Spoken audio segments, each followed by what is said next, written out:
You don't need to be there, Molly. Mom and Dad think it would be easier if you just watched the wedding online. Eric said it with his fingers curled around my good silverware, like he'd already claimed a place at my table and a say in my life. It was a Tuesday night in my small dining room outside Denver, the kind of night I'd tried to make feel warm and normal.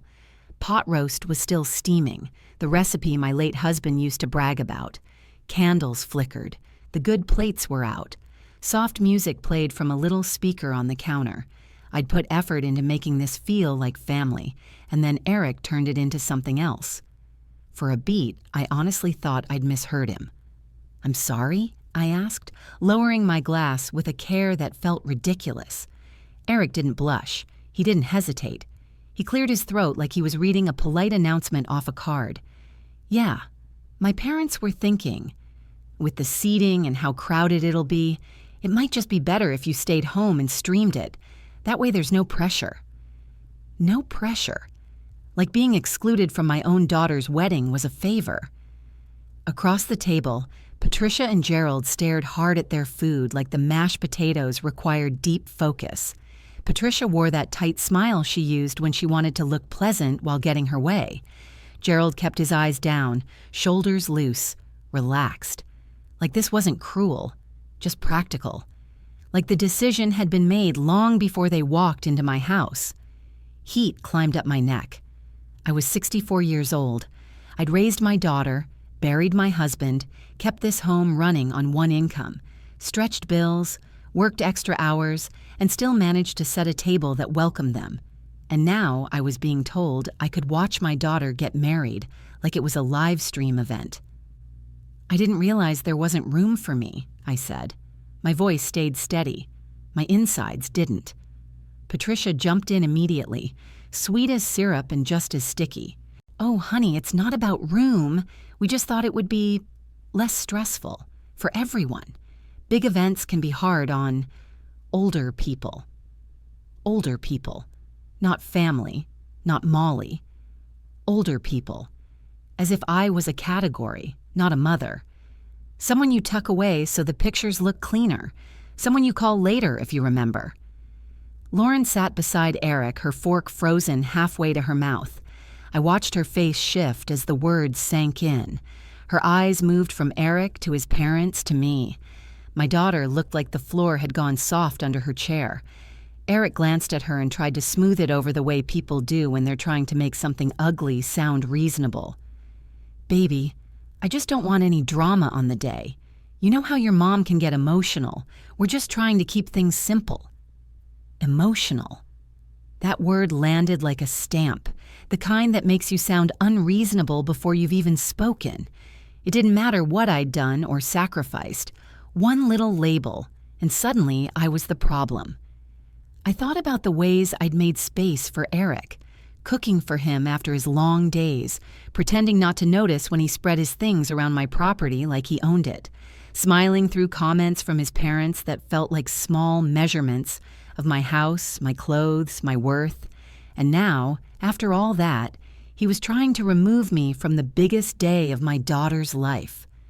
Lauren set her fork down. The clink against the plate sounded sharper than any insult. "Let me understand this," she said, staring at Eric. Her voice didn't rise, and that was the part that made the air go still. "You told your parents it was okay to ask my mother not to come to my wedding?" Eric lifted his hands like he was calming someone down. "No one said she can't come. We just thought—" "You just thought she could watch her only daughter get married on a screen," Lauren cut in. "From the house she opened to you, from the dining room where she cooks you dinner, from the property where you live for free." Patricia shifted, her expression tightening. "Lauren, let's not get dramatic. We're just trying to plan a day that works for everyone." Everyone. Like I wasn't included in that word, like I was a complication to manage. Lauren pushed her chair back. "Eric, if my mother isn't welcome at the wedding, then neither am I." She looked him dead in the eye. "And if you want simple, we can make it very simple. You can find another job and another woman who will let you talk about her mother like that." Silence dropped over the table. Eric stared at her like he'd never seen her before. Gerald finally looked up, frowning. Not at his son, not at the insult, but like someone had inconvenienced his evening. I sat there with my hands folded in my lap, feeling hurt in a way that was strangely familiar, like being erased without anyone bothering to say my name. No one turned to me and said, "Molly, we're sorry." No one admitted they'd crossed a line. Instead, they fussed over Lauren's reaction, as if my pain was just a side effect of her outburst. The rest of the night turned into a stiff little performance. Patricia tried to laugh. Eric mumbled about miscommunication. Gerald asked about dessert like sugar could patch a hole like that. I passed plates, refilled glasses, nodded when I was supposed to, because I've spent years keeping rooms calm even when my heart isn't. But something inside me had shifted. They might not think they need me. That doesn't mean I have to keep opening my door. People like to say everything happened suddenly, but it didn't. It crept in slowly, one small favor at a time, until my own house no longer felt like mine. After my husband passed, it was just me and Lauren. She threw herself into the construction company he left behind, and I kept the rest of life steady. I cooked, I cleaned, I paid the bills on time, I fixed the little things so she wouldn't have to worry. That was the rhythm we found after grief. Quiet, functional, loving in an unspoken way. The guest house sat empty for years. Sometimes I would look out the kitchen window and remember my husband talking about renting it out someday, how it could be extra security for later. We never got that far. Later came without him. Then Eric came back. Lauren came home one evening with that familiar light in her eyes, the one that meant she'd already made up her mind. "Mom, you remember Eric from high school? He moved back to Colorado. He's had a rough stretch. I'm going to help him out." Of course she was. That's who she is. I nodded, even smiled, because I trusted her heart. When he showed up at my door, he looked tired and careful, holding a single suitcase like proof he wasn't asking for much. "Thank you for letting me stay here, Ms. Haig," he said. "I'll pay you back, I promise." His voice was soft, grateful. I believed him. We set him up in the guest house. I folded fresh towels, put a spare set of dishes in his kitchenette, left a casserole in the fridge so he'd have something warm after his first day. That first week, he thanked me constantly. "You're a lifesaver," he'd say, leaning on the counter while I cooked. Back then, it felt nice. I didn't notice when the thanks stopped. Lauren gave him a job at the company. That was her decision, but I knew it came from love. "He's willing to learn, Mom," she said. "Dad would have wanted to give someone a chance." Hearing her say her father's name like that made my chest ache.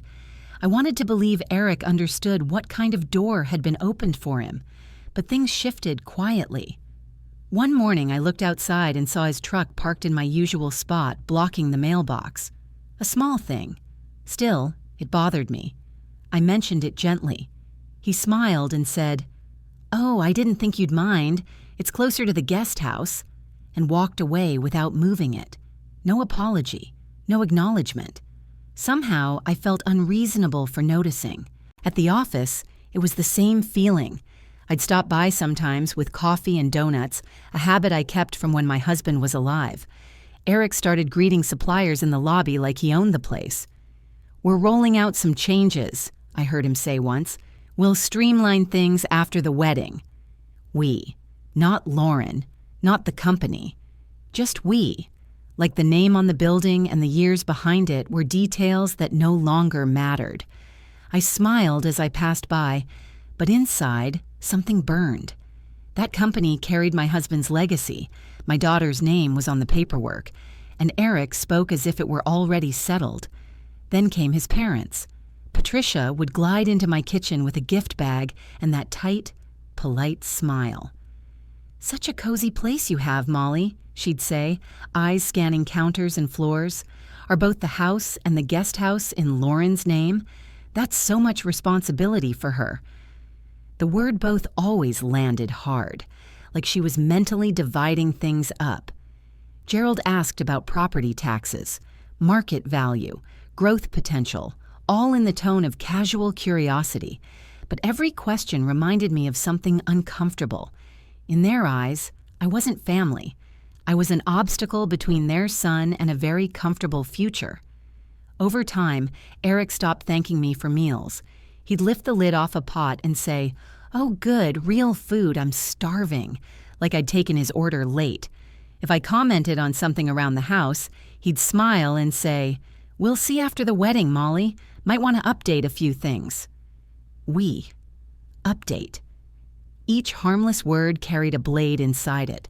I felt myself being edged out inch by inch. I noticed the pictures too. The photo of my husband and Lauren at her graduation moved from the mantel to a side table. In its place appeared a framed shot of Lauren and Eric at a brewery, laughing. Nothing wrong with that, until I moved my husband's picture back and found it shifted again days later, slightly off to the side. No one said a word. They didn't need to. Make room. I kept telling myself I was imagining it, that I should be happy Lauren had someone. But with every entitled action, every casual dismissal, every quiet measurement by his parents, my resentment grew. Not because I didn't want my daughter loved, but because loving her seemed to mean shrinking me out of the life I had helped build. The morning after that dinner, my phone buzzed on the kitchen counter while I stood staring at the coffee maker, trying to remember when my own house had started to feel like someone else's territory. The sun was just coming up, washing the backyard in pale gold. Everything looked calm. Too calm. Eric's name lit up my screen. His message was long and carefully worded, the kind of text people write when they want things to sound resolved without admitting fault. "Hey Molly, I'm really sorry for how things came across last night. Wedding planning has been intense, and I didn't communicate things the best way. Of course we value you. I hope we can move past any awkwardness." How things came across. Not what I said, not what I did, just how I supposedly interpreted it. There wasn't a single sentence that said, "I was wrong." No acknowledgement that asking a mother to stay home from her own daughter's wedding crossed a line. He framed it like a minor misunderstanding, like I was being sensitive, emotional, difficult. My resentment rose slow and steady. I had fed him, given him space, watched him turn my home into a temporary stop on his way to something better, and now he wanted to smooth it all over with a polite paragraph that erased the truth. I was still holding the phone when Lauren came into the kitchen. Her hair was pulled back, dark circles under her eyes. She poured coffee, then noticed my face. I handed her the phone without a word. She read the message once, then again. Her jaw tightened. "That's not an apology," she said quietly.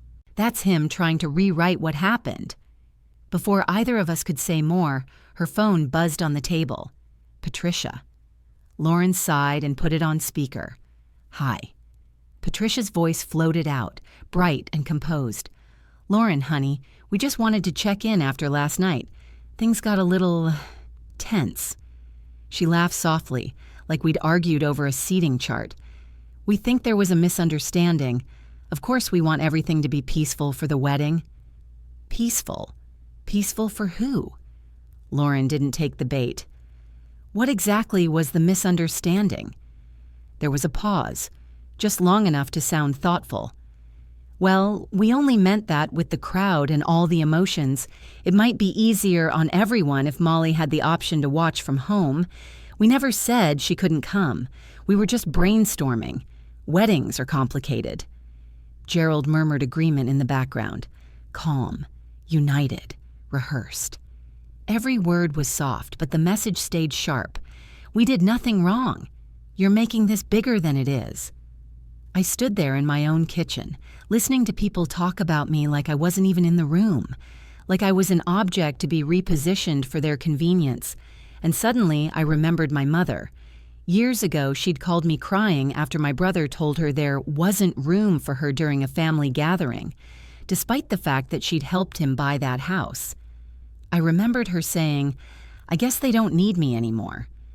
Back then, I swore I'd never let my own child make me feel that way. Standing there now, listening to Patricia talk about options and ease, it hit me. This was the same thing, just wrapped in better manners. I paid for this house, I thought. I kept this family standing, and they still think they get to decide where I belong. The unfairness sat heavy in my chest. Lauren finally said it out loud. "You asked my mother not to come. That's not a misunderstanding." Patricia tried again, her tone soothing. "Let's not get stuck on details, dear. What matters is moving forward and focusing on the big day." Moving forward. Another phrase that quietly pushed responsibility onto us. Lauren ended the call with a short, final, "We'll talk later," and set her phone down. She stood there in silence for a long moment. That night, after the house went quiet, she knocked on my bedroom door.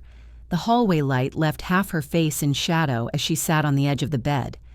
"Mom," she said, "if he feels comfortable telling his parents you're optional at my wedding, what else does he think he gets to decide?" I felt the weight of the moment. I could protect the peace, or I could tell the truth. "He thinks all of this will be his," I said. "The house, the company, you." The next day, she opened her laptop and started digging through company emails. I watched from the doorway as she read message after message out loud. Eric had been contacting vendors, staff, talking about our direction after the wedding, scheduling post-wedding strategy meetings, telling people to run approvals through him. "He's been planning this for months," she said flatly. "He didn't just want to marry me, he wanted to replace you." Each email confirmed every uneasy moment I'd tried to ignore. Every time he said we'll update things after the wedding. Every question his parents asked about ownership and paperwork. It wasn't carelessness. It was a plan. And in that quiet realization, my resentment shifted into something colder and clearer. Not just hurt, but understanding. This was never about one comment at dinner. It was about someone trying to rewrite our family's story and quietly erase me from it. By the end of that week, the decision had already been made, even if no one outside this house knew it yet. Lauren scheduled a meeting with a lawyer downtown and asked me to come with her. I sat beside her in a bright conference room, hands folded in my lap, while she slid a thick folder across the table. Inside were printed emails, screenshots, notes from that dinner, evidence, neatly organized. The lawyer, a calm woman in her 50s, read in silence, turning pages slowly at first, then faster. Finally, she looked up. "Let me be very clear," she said. "Eric has no ownership stake, no signed agreement, no documented promise of shares. His role is employee, nothing more. Anything he's implied to vendors or staff is just that, implication." Hearing it stated so plainly sent a familiar heat through my chest. He had spoken like a partner, like a future owner, all while living in my guest house and working in my late husband's company. He wasn't building something with us. He was positioning himself inside it. Lauren nodded. Her voice was calm when she spoke. "I want formal documentation confirming he has no claim, and I want everything protected if I end this." The lawyer didn't hesitate. She began outlining the paperwork, the steps, the timelines. I listened, feeling two emotions side by side: pride that my daughter was handling this with clarity and strength, and anger that she had been forced into this position at all, because a man we fed and trusted decided our work and our family were his to manage. The real break came a few days later, right in our living room. Eric walked in from the office, phone in his hand, frowning. "My login isn't working," he called out. "Did the system crash?" Lauren was already sitting on the couch. A neat stack of papers waited on the coffee table. I stood in the doorway, heart pounding, my face still. "The system is fine," she said. "Sit down." He hesitated, then dropped his keys beside a framed family photo and sat. Like he owned the place. Like this was all temporary inconvenience. Lauren slid the papers toward him.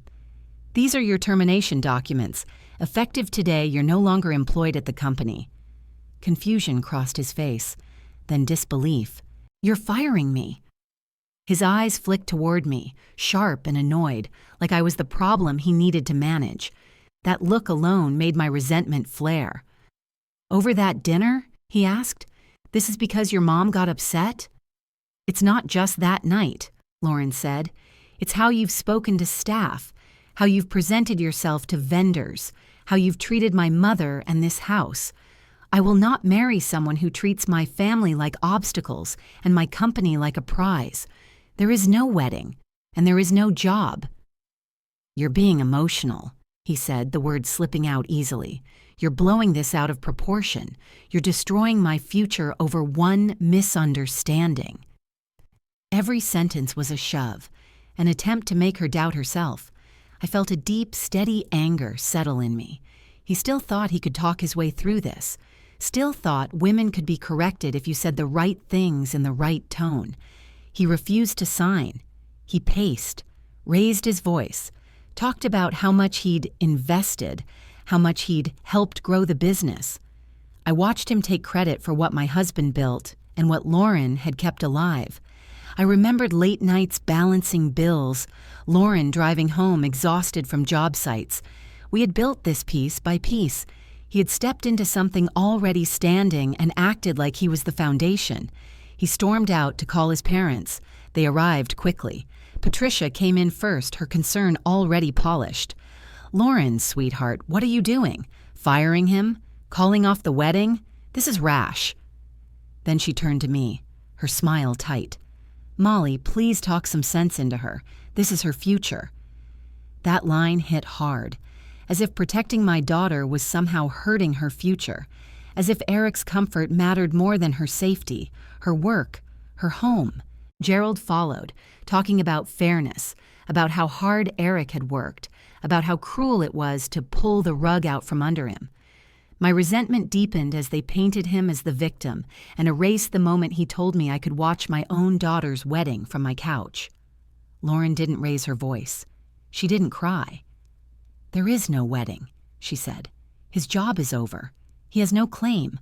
I've spoken to a lawyer. This is final. Patricia shook her head. You're emotional. You'll regret this. You're ruining his life over one little comment. One little comment. That was how they framed it. Not a warning sign, not a pattern. Just an inconvenience they wanted smoothed away. It reminded me of every time someone told me to calm down when I named something unfair. This time, I watched my daughter refuse to shrink herself to make anyone comfortable. After they left in a rush of angry whispers, Lauren sat at the kitchen table with her laptop. I watched her cancel the venue, the photographer, the caterer. She accepted the lost deposits without drama. Plans have changed, she wrote. Simple. Final. Standing there, I felt something quiet but powerful. For the first time in a long while, we weren't bending. Eric and his parents could call it emotional, unfair, overreaction. The truth was simpler than that. We had stopped letting them rearrange our lives. And for the first time, my resentment didn't burn. It settled into something stronger, self-respect. The day Eric received the move-out notice, the house felt unnaturally quiet, not peaceful, just empty in a way that made every sound sharper. Lauren had printed the document that morning and left it on the counter while the coffee brewed. I was rinsing a mug when Eric came in from the guest house, hair rumpled, phone already in his hand like it always was. "What's this?" he asked, lifting the envelope with his name on it. Lauren didn't hesitate. "It's a written notice," she said evenly. "You have 2 weeks to move out of the guest house." He blinked, then laughed under his breath, like she'd just told a bad joke. "Come on. I thought we were past all this. I'm already dealing with losing my job. I can't pack up my whole life in 2 weeks." My resentment flared at the words, my whole life. His life had been built inside what we gave him, our property, our company, our patience. He spoke as if he were being pushed out of something he owned, not asked to leave a place he had always treated as temporary. Lauren stayed calm. "This isn't your life," she said. "It's my mother's property. It's my father's company. And it's my decision. 2 weeks. He turned to me then, eyes searching my face, expecting me to soften it. "Molly, really? After everything I've done to help around here? You're okay with this?" That question burned. After everything I've done, as if free housing, meals, a job, and endless patience were favors he had returned. I felt every unpaid kindness stack up in my chest. I could have listed them all. Instead, I kept my voice level. "You should start packing, Eric." That calm seemed to bother him more than anger would have. The messages started almost immediately. Patricia texted Lauren first. "We're very disappointed. This is cruel timing. He has nowhere to go. Not a word asking how Lauren was holding up. Not a single line acknowledging what it takes to cancel a wedding and fire an employee in the same week. Everything centered on him, his comfort, his future." Every buzz of my phone tightened the resentment a little more. In their eyes, only one life mattered. He dragged out the move. I watched from the kitchen window as he carried boxes down the narrow path between the house and the guest house. Sometimes he caught me looking and shook his head like I'd betrayed him. One afternoon, he knocked on the back door. I opened it just enough. "I hope you're happy," he said. "You turned her against me. You never liked me." The accusation landed, but not the way he intended. It clarified something. In his version of the story, I was the villain, not his choices, not his entitlement.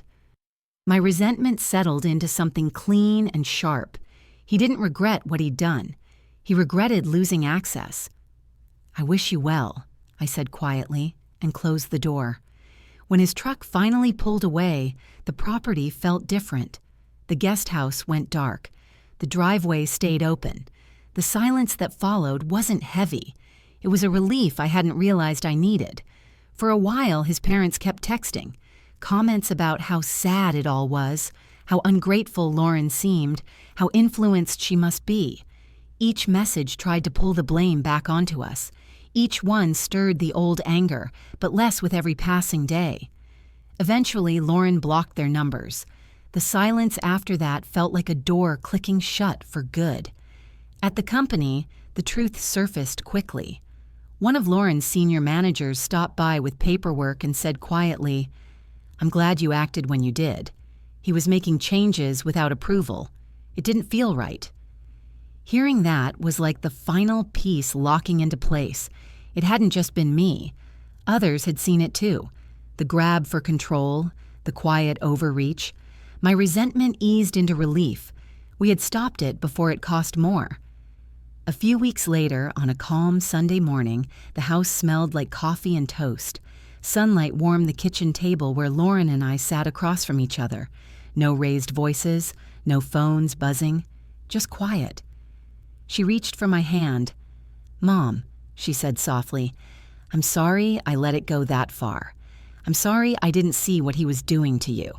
I kept trying to keep the peace, and I think I made you feel like you were the problem." It hurt to hear, but in a clean, honest way. I squeezed her hand. "We both wanted to believe he was better than he was," I said. "What matters is that you stopped it. You chose yourself. You chose us."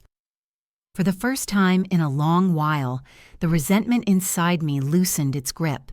It was still there, a record of every slight and careful insult, but it no longer defined me.